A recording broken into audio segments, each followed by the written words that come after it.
Kaštiel Palárikové je viacúčelové zariadenie v správe lesov Slovenskej republiky.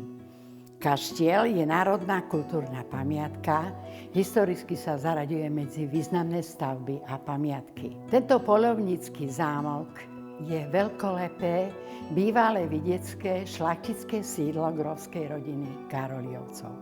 Okolo kaštieľa sa rozprestiera anglický park a lesopark o rozlohe 52 hektárov. Taká významná prestavba bola v roku 1866, kedy zhruba 5. potomok prestával tento kaštiel do takej podoby, ako je teraz. Vznikla jednoposchodová budova s vežičkou, ľavé práve krídlo v tvare U, v tom čase tomu hovorili v tvare podkovy. V kaštieli bolo 99 izieb, tiež tu bola knižnica, spoločenské miestnosti, teda také salóny.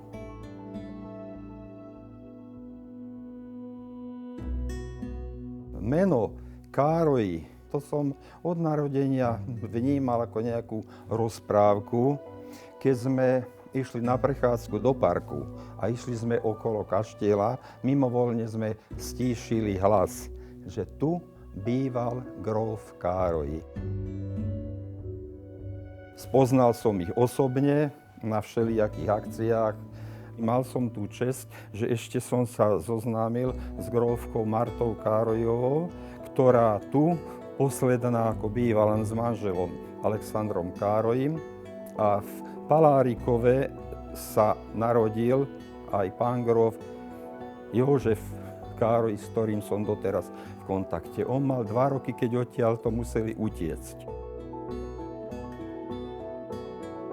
Areály anglického parku je technická pamiatka, vodárenská väža, ktorá má výšku 22 metrov, 5 poschodí a grófska rodina ju vytvorila za účelom zabezpečenia vody.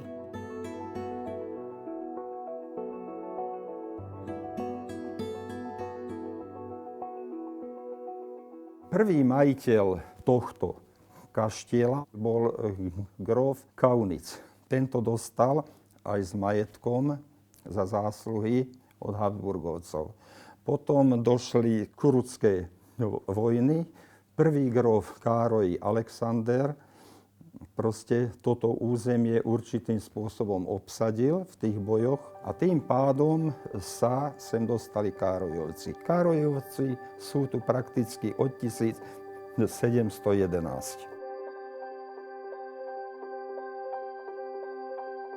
Nachádzame sa v najväčšej miestnosti v kaštieli, v Zlatej sále. Grófska rodina ju postavila hlavne preto, že sa tu konali väčšie poľovnícke hostiny a iné väčšie slavnosti. Ona je zaujímavá tým, že sa v nej nachádzajú korintské stĺpy, ktoré sú vysoké, biele, štíhle a hore majú pozlatenú hlavicu, kde je znázornená rastlina podliakovitého akantu. Pôvodný luster je v tejto sále a obrazy s poľovníckou tematikou, ktoré dal gróf namaľovať v holandskej maliarskej škole.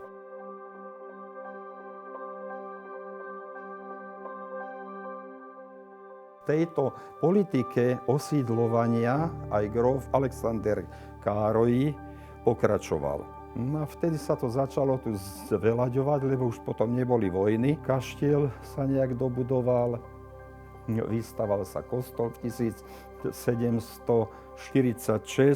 Tým ľuďom, čo tu mali, teda už aj domy, pozemky, dal inde pozemky. Tak vtedy vznikol park. 52 hektárov mal. Lesy Slovenskej republiky spravujú kaštiel Palárikovo viac ako 2 desaťročia. Je hlavne pre verejnosť, pre širokú verejnosť.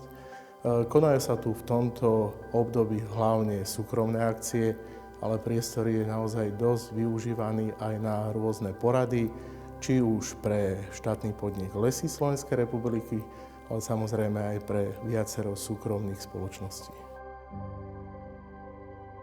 Posledným majiteľom bol grof Ľudovít II. Károly, to je tento tu na tomto obraze. Každý jeden z majiteľov bol vášnivý poľovník. Stav poľovného revíru okolo roku 1900 bol 30 000 hektárov a chov sa odhadoval na 1 000 000 kusov.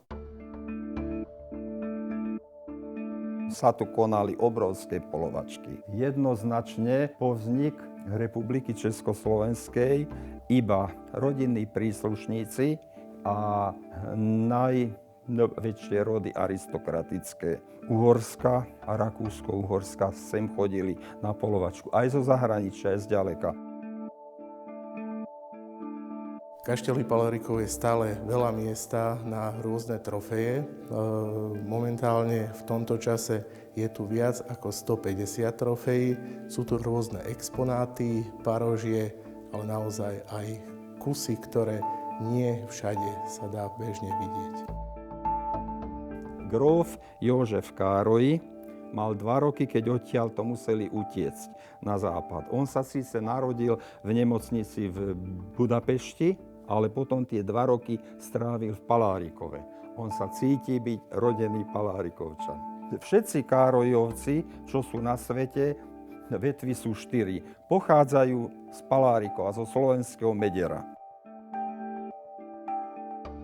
Nachádzame sa v knižnici v Kašteli. Bolo tu 12 000 zväzkov kníh. Vzácne knihy od Machiavelliho, Shakespearea, Goetheho, ale aj Petefiho. Väčšinou boli knihy s poľovníckou tématikou, ale aj beletria. Z týchto kníh sa nezachovalo veľa. Teraz, čo tu vidíme, sú knihy, ktoré zostali ešte. Potom tu v Kaštieli bola poľnohospodárska škola, 2-4ročná s maturitou a tá tu ponechala veľa literatúry poľnohospodárskej. Sú tu knihy z bývalého režimu, štátne lesy sem zakúpili, takže teraz je knižnica takto a slúži čitateľskému účelu, keď sú tu ubytovaní hostia. Snažíme sa tu zorganizovať čo najviac akcií, aby sme ukázali ľuďom, aký pekný je tento priestor. Organizujeme tu Hubertové slávnosti, organizuje sa tu strašidelný kaštiel a robíme naozaj veľa podujatí takých, aké v okolí nie sú. Tento zelený zvonec tu grófska rodina osadila hlavne z dôvodu, že ním sa zvolávali k dôležitým udalostiam a hlavne k raňajkám, obedu a večeri. Údajne ho bolo počuť vo všetkých miestnostiach.